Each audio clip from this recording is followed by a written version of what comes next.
6에서 11절 말씀입니다.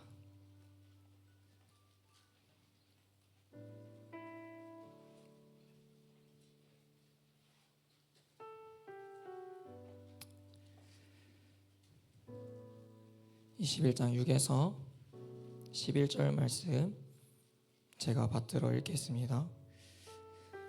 제자들이 가서 예수께서 명하신 대로 하여 나귀와 나귀 새끼를 끌고 와서 자기들의 겉옷을 그 위에 얹음에 예수께서 그 위에 타시니 무리의 대다수는 그들의 겉옷을 길에 펴고 다른 이들은 나뭇가지를 베어 길에 펴고 앞에서 가고 뒤에서 따르는 무리가 소리 높여 이르되 호산나 다윗의 자손이여 찬송하리로다. 주의 이름으로 오시는 이여 가장 높은 곳에서 호산나 하더라. 예수께서 예루살렘에 들어가시니 온 성이 소동하여 이르되 이는 누구냐 하거늘 무리가 이르되 갈릴리 나사렛에서 나온 선지자 예수라 하니라. 아멘. 오늘은 종려주일입니다. 종려주일은 예수님께서 십자가에서 죽음을 이루기 위해 예루살렘에 입성한 날을 종려주일이라고 합니다. 예수님께서 나귀를 타고 예루살렘에 입성하실 때에 우리가 조금 전에 보았던 영상과 같이 수많은 사람들은 종려나무 가지를 흔들며 예수님이 오심을 환영하고 기뻐했습니다. 이 종려나무라는 것은 승리와 구원을 상징합니다. 예수님이 입성할 때 백성들은 예수님이 오셨으니까 이제 우리 로마로부터 해방될 수 있겠다라고 생각했습니다. 그러나 현실은 그렇지 않았어요. 자신들을 구원할 메시아라고 생각했던 그가 자신들을 로마의 압제로부터 해방시켜 주실 수 있을 거라 했던 그가 내가 기대했던 것과는 다른 모습을 보이고 너무 쉽게 패배하는 모습을 봄으로써 수많은 무리들이 다시금 결단합니다. 저 메시아를 따르지 않겠다고. 세상 사람들은 어떤 연예인을 좋아하다가도 그 연예인이 조금만 논란이 되거나 자기가 생각했던 이미지와 벗어나게 되면 많은 무리와 많은 팬들이 빠르게 태도를 바꿉니다. 진짜 실망이다. 역시 다 가식이었네. 다신 꼴도 보기 싫으니까 TV에 나오지 말아라. 그만큼 사람은 상황과 감정에 쉽게 흔들리는 존재라는 겁니다. 예수님께서 예루살렘에 입성하실 때 사람들은 좋다고 종려나무 가지를 흔들었습니다. 마치 왕이 오신 것처럼 환영했고 호산나라고 크게 소리를 지를 만큼 기쁨을 표출했습니다. 그들이 외쳤던 그 호산나는 우리를 구원하소서라는 의미를 가지고 있습니다. 그들은 자신들이 죄로부터 구원받기를 원한다는 의미가 아니었어요. 그 호산나는 지금의 이 로마의 압제로부터 해방시켜 줄 수 있는 왕, 나를 더 이상 굶기지 않고 잘 먹고 잘 사게 해줄 수 있는 왕, 내 어려움과 문제들을 언제든지 내가 부탁하면 해결해 줄 수 있는 왕,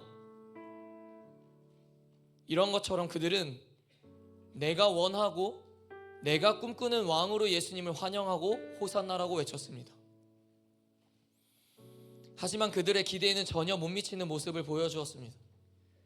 그들이 생각했던 건 너무 다르게 알고 보니 그는 정치적인 왕이 아니었고 우리의 문제를 당장 해결해 줄 수 있는 분이 아니었으며 오히려 바리새인과 서기관들에게 잡히고 휘둘리는 모습을 보면서 사람들은 소리치며 환영하던 그 사람을 버리기로 결정합니다. 그리고 무리들은 서로에게 이렇게 이야기했을 겁니다. 저 사람은 내가 원하던 예수가 아니야. 저 사람은 우리를 구원할 메시아가 아니야.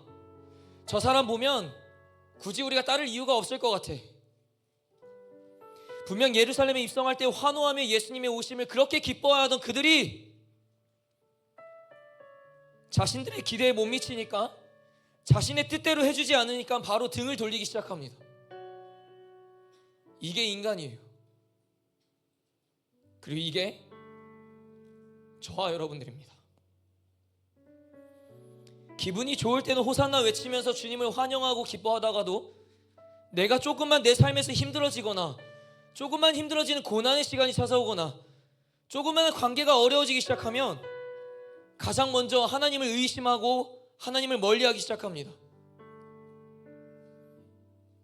예수님은 믿는데 내가 원하는 대로 해주면 믿고 따르다가도 내가 원하는 대로 예수님께서 응답하지 않으신다면 우리는 늘 실망하고 능력이 없는 분처럼 생각하기도 합니다.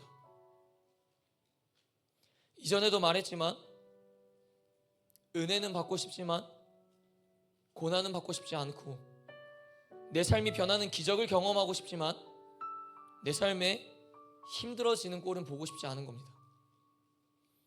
심지어는 이런 사람들도 있습니다. 주님, 저 이번 시험 잘 보면 교회 열심히 다닐게요. 주님, 이번에 좋은 대학만 붙으면요 진짜 제가 남은 열심 청년의 시대 때요 헌신하면서 주님을 위해 살게요. 주님, 진짜 이 상황만 해결해 주시면요, 이 기도만 들어주시면요 제가 이제 교회 열심히 다닐게요.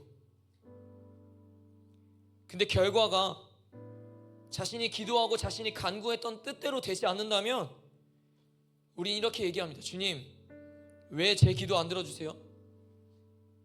역시 기도해도 변하는 건 없네.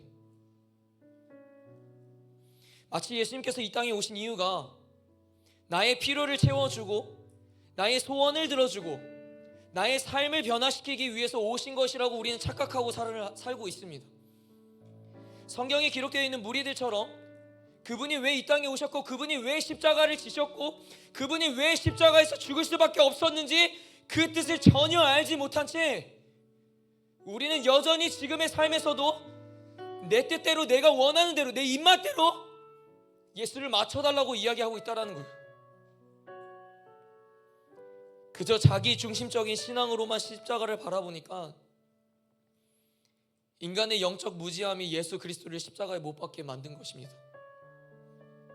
그래서 내가 원하는 것을 들어줘야만 내 하나님이고, 내가 원하는 것을 들어주지 않으면 우리는 거리를 두고 쉽게 등을 돌리곤 합니다. 오늘 본문에 등장하는 수많은 무리들이 그랬습니다. 종려나무 가지를 자신이 흔들면서 예수님을 환영하고 기뻐했던 자들이 자신의 뜻대로, 자신들이 원하던 대로, 자신들이 생각했던 대로 그가 행동하지 않자 빌라도에게 재판받을 때 모두가 한자리에 모였을 때 이렇게 이야기를 합니다. 마태복음 27장 22에서 23절인데요. 그들은 모두 대답하였다. 십자가에 못 박으시오.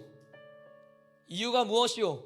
이 사람이 무슨 죄를 지었어? 하고 빌라도가 다시 묻자 군중들은 더욱 소리를 지르며 십자가에 못 박으시오 하고 외쳤다. 여러분, 누가 예수님을 십자가에 못 박았습니까? 그 자리에 많은 이들이 모여 있었습니다. 바리새인과 같은 종교 지도자들, 그들은 하나님을 알지만 예수 그리스도를 거부했습니다. 분명한 진리를 알면서도, 누구보다 말씀을 잘 알았고 율법을 잘 알았으면서도 자기 자리를 지키기 위해서 예수님을 죄인으로 몰아넣었습니다. 사람들이 자신들의 권위를 따르지 않고 행여나 예수를 따르게 될까봐 그것이 두려워서, 그것이 걱정이 되어서 선동을 하면서 예수님을 십자가에 처형하기까지 물불 가리지 않고 열심을 다했습니다. 그 재판의 최고 권력자인 빌라도, 그도 역시 예수님이 분명 죄가 없다는 것을 알았습니다. 그러나 그 또한 그 군중들의 시선, 그리고 자신의 자리를 지키기 위해 죄가 없다는 것을 알면서도 예수님을 십자가에 처형하기로 결정합니다. 그리고 그 자리에 있었던 수많은 무리들, 며칠 전까지만 해도 소리질러 호산나 외치며 예수님을 환영했던 자들이, 성경은 이렇게 말합니다. 이제는 더욱 소리질러 이르되 예수님을 십자가에 못 박으시오.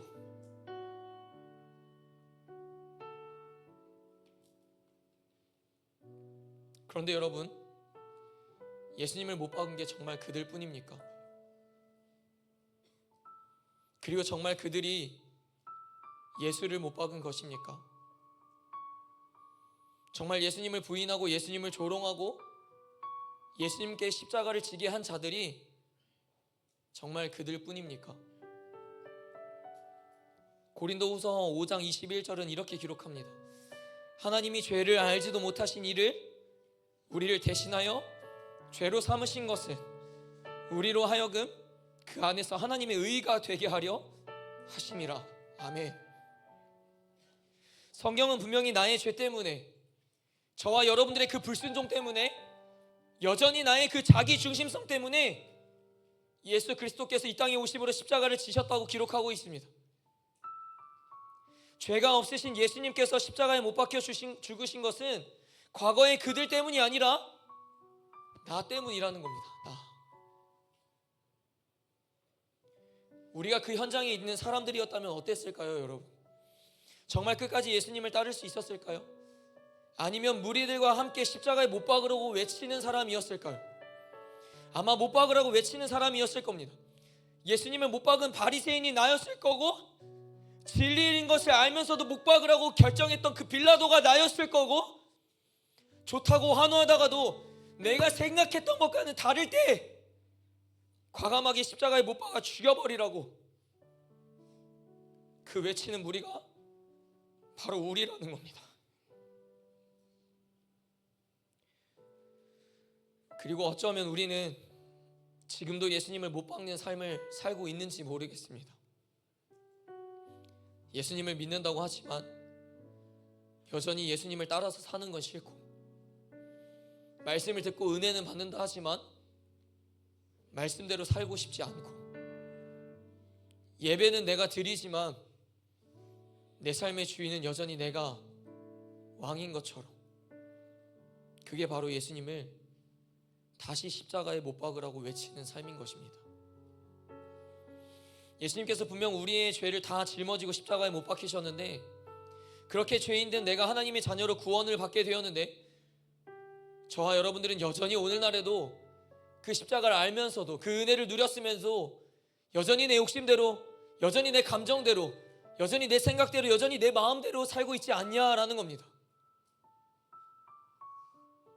분명 죄인 걸 알면서도 죄를 선택하고 그걸 내 안에서 합리화시키고 말씀을 사모해야 하는 것은 알지만 내 행동은 변하지 않는 것, 여러분, 이게 다시 예수님을 십자가에 못 박게 하고 있는 삶이라는 겁니다. 그게 바로 예수님을 배반하는 자의 모습이라는 겁니다. 우리의 그러한 모습이 입으로는 호산나 다윗의 자손이여 라고 외침과 동시에 행동으로는 저 예수를 십자가에 못 박으시오 라고 외치고 있는 것입니다. 여러분, 기억하십시오. 예수님을 십자가에 못 박으라고 한 것은요, 과거의 그들이 아니라 지금의 나였고 우리였습니다. 우리는 어쩌면 지금도 예수님을 이용하려고 하는 마음이 있을지도 모릅니다. 신앙은 있지만 헌신하려고 하지 않고, 믿음은 있다 하지만 순종은 하지 않으려고 하는 것들이 끊임없이 예수님을 십자가에 못 박게 하고 있다는 사실을 반드시 기억하시기를 바랍니다. 우리는 마치 예수님을 못 박은 적이 없다고 착각하면서 신앙생활을 합니다. 여러분, 만약 우리가 베드로였다면 과거에 예수님을 부인하지 않았을까요? 만약 우리가 가룟 유다였다면 과연 예수님을 배신하지 않았을까요? 만약 우리가 무리들이었다면 십자가 처형에 동의하지 않았을까요?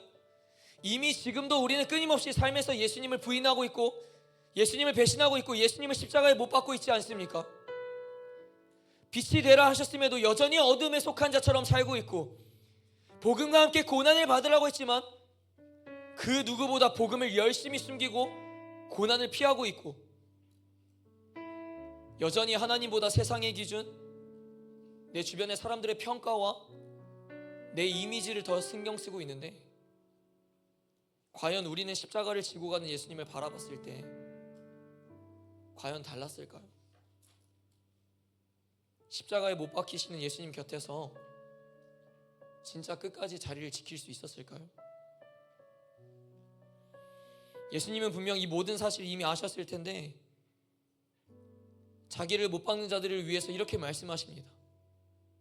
아버지, 저들을 사하여 주옵소서. 자기들이 하는 것을 알지 못함이니이다.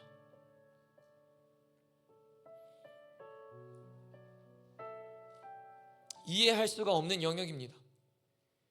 분명 배신할 걸 아셨는데, 분명 그렇게 환대하던 그들이 자신을 죽이라고 말할 걸 아셨을 텐데, 어찌 그 길을 입성하셨고, 어찌 그 십자가를 지셨고, 어찌 그 십자가에서 죽을 수 있냐라는 겁니다. 근데 여러분, 그것밖에 답이 없었던 겁니다. 자기를 조롱하고 핍박하고 심지어는 자기를 십자가에 못 박으라고 외치는 그들의 죄를 사하고 그들을 구원의 길로 인도하는 방법이 이것밖에 없었기 때문이라는 겁니다. 그래서 십자가를 안 질 수가 없는 거예요. 예루살렘에 입성을 안 할 수가 없는 겁니다. 십자가에서 죽을 수밖에 없는 이유가 여기 있다라는 겁니다. 왜요? 십자가에 못 박은 나를 구원하기 위해서. 예수를 십자가에 못 박으시오라고 외쳤던 나의 죄를 해결해 주시기 위해서. 사랑하는 여러분, 예수님이 왜 오셨는지 아시겠습니까? 예수님의 십자가에 못 박게 한 사람이 누구인지 이제 아시겠습니까? 하나님의 사랑이 얼마나 크고 위대한지 아시겠습니까? 그러니 오늘 주님의 십자가 앞에 우리의 모든 죄를 내려놓고 회개합시다. 회개하는 자에게 십자가의 은혜가 허락되어질 줄로 믿습니다. 그리고 이제는 예수를 못 박는 삶이 아니라 예수 그리스도의 십자가를 따르는 삶으로 살아냅시다. 그게 예수님께서 우리를 대신해서 십자가에서 죽으신 이유인 것입니다. 그래서 오늘부로 시작되는 고난주간은 여러분 부디 그 어느 때보다 그분의 고난과 십자가를 기억하여 나의 쾌락과 만족과 그 안식을 잠시 내려두고 나를 위해 지신 그분의 십자가를 묵상하는 한 주를 꼭 보내시기를 축복합니다. 보통 종려주일과 고난주간을 맞이하게 되는 그리스도인들은 한 주간 그리스도의 십자가를 묵상하며 경건하게 보내게 됩니다. 그래서 과거의 초대교회는 성찬식을 하기도 했고 세족식을 하기도 했습니다. 그래서 오늘 우리도 예수님의 십자가를 조금 더 기억하고 마음에 새기기 위해 주님 앞에 조금 특별한 예식을 올려드리려고 합니다.